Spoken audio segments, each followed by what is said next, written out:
This is Ollie here at Visordown.com with our latest top 10 countdown for your viewing pleasure. Today we're getting racy without going crazy with our pick of the top 10 best budget sports bikes of 2022. We have a range of engine sizes and budgets on display here, but which do we consider the best of the budget sports bike bunch? Burgeoning budget brand Sinnis has been making headway into the growing and increasingly competitive low-capacity, low-cost end of the market, with a dynamic-looking GPX-R125 its newest offering. While the fixtures and fittings are assembled in China, Sinnis is actually a British brand, a combination it cultivates to weave British design know-how into cost-effective manufacturing. It's an approach that works convincingly on the GPX-R125, the pint-sized sports bike showing a flair with its rakish profile and smart touches, particularly the split LED headlight design. It's certainly not a complicated or soul-stirring machine with its 12.7 brake horsepower feeling keen if lackluster, while it's easy to ride and easy to like. It won't challenge Yamaha or Kawasaki in a straight fight, but at £3,399, it certainly makes a convincing case for itself. Suzuki's rich heritage in sports bikes bearing the Gixxer moniker needs no introduction, with a Japanese company responsible for some of the best-loved and most revered road racers ever produced.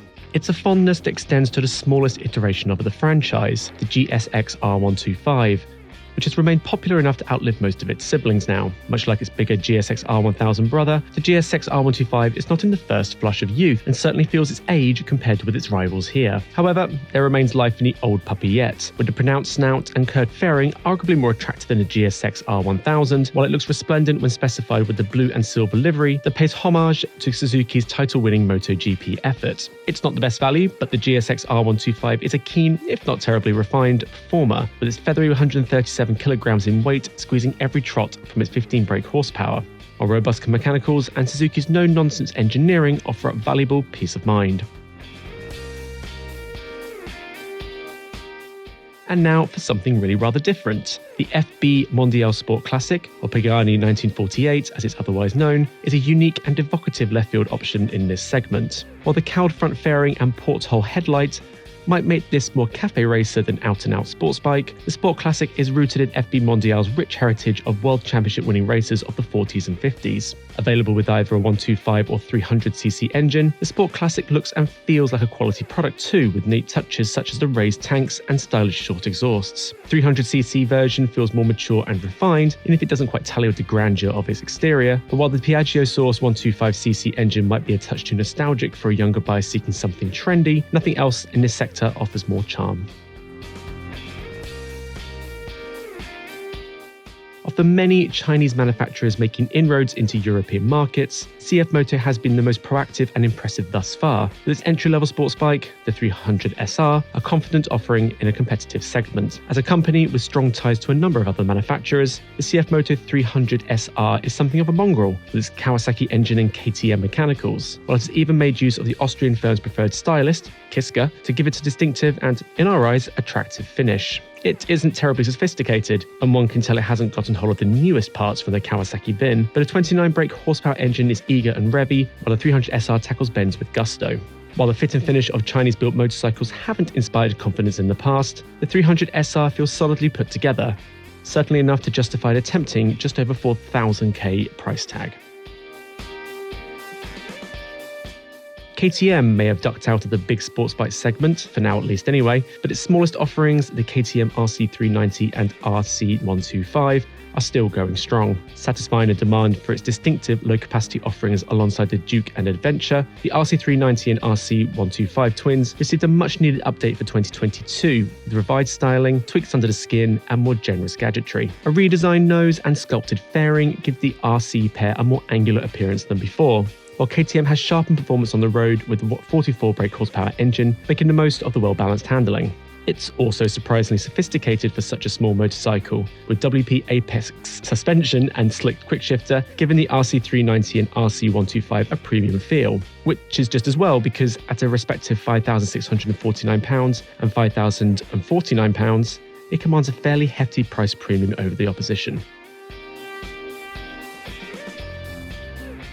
It's red, or should that be green, hot-blooded ZX-10R is a multiple World Superbike title-winning superstar, so it stands to reason its concentrated Ninja 125 little brother has received some similarly impressive hand-me-downs. Lightweight and easy to ride, the Ninja 125 does a good job of being both simple and involving, depending on how much you want to push on with its sprightly handling and eager engine. It's a fine looker too, especially when specified with the white, black and Dayglow orange decals inspired by its race-bred cousin, so it's no surprise the Ninja 125 is considered one of the trendier options out there. Better still, at just over £4,000, it is great value for money for something so well built and engineered.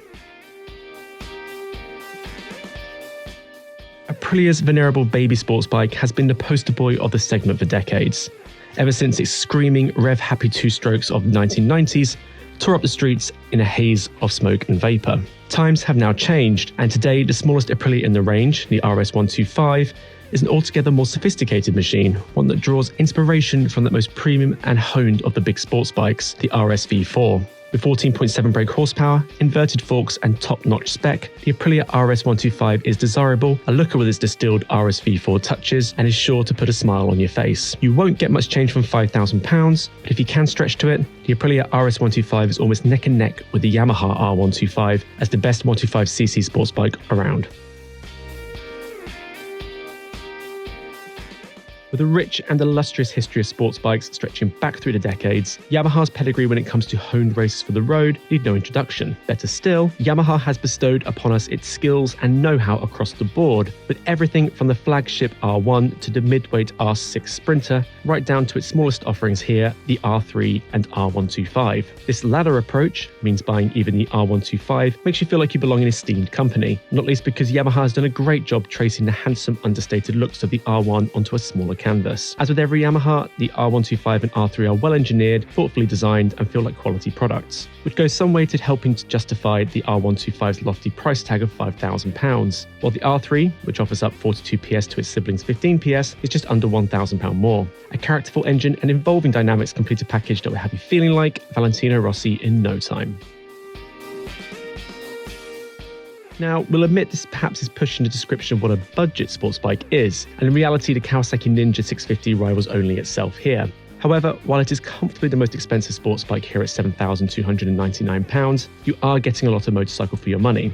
So, if your budget can stretch to a bit more than £5,000 that would get you a top 125cc sports bike, you could have a meaty 650cc instead. A more accessible and less intimidating alternative to the snarling Kawasaki ZX-R, the Ninja 650 combines the sensibilities of a tourer with the pulsating heart of a sports bike, making it one of the most versatile and dual personality motorcycles in the mid-range. Indeed, the Ninja 650 feels composed and refined on a straight and narrow, but has a brisk turn of speed and corner when pushing on. When you consider it falls into a similar range to that of the $8,500 Yamaha R7 and the Aprilia RS660 at more than $10,000, it seems more appropriate to consider the Ninja 650 as a value-added alternative if 125 or 300 just don't get the juices flowing.